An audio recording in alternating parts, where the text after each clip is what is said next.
Good morning पिला माने। Good morning sir. अच्छा पिला माने तुमे कहि दी परिबो कि एगुडी को सब को वर्ड लिखा जाई छी कहि परिबो पढी परिबो एगुडी को पढ देखी पढ निय पढ सिंगुलर myself, yourself, himself,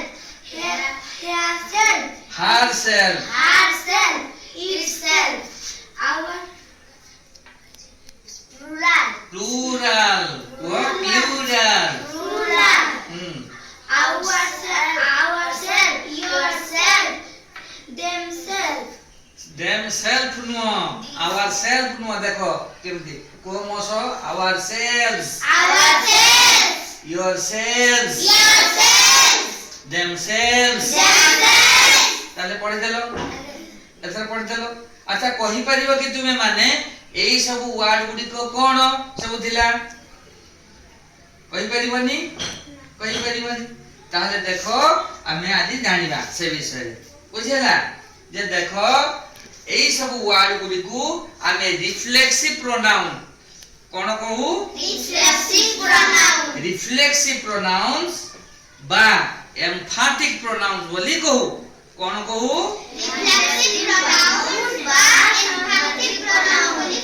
एगुडी को सब myself yourself himself herself itself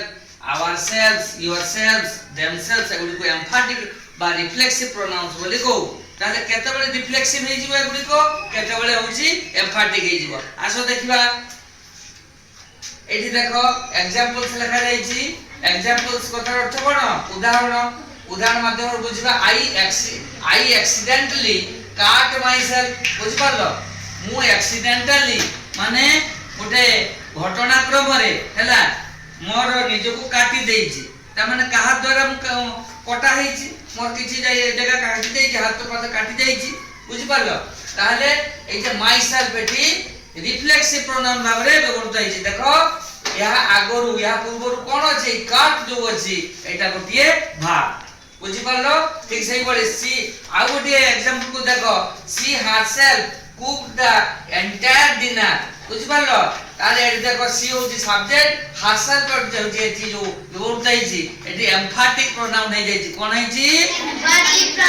एम्फैटिक pronoun हिसाब रे व्यवहार होई छी हमें एम्फैटिक प्रोनाउन को सेते बेले व्यवहार करू जेते बेले हमें जने जेते बेले जो सब्जेक्ट जे करी छी ता ऊपर गुरुत्व आरोप करू कोन करू गुरुत्व आरोप करू सेते बेले हमें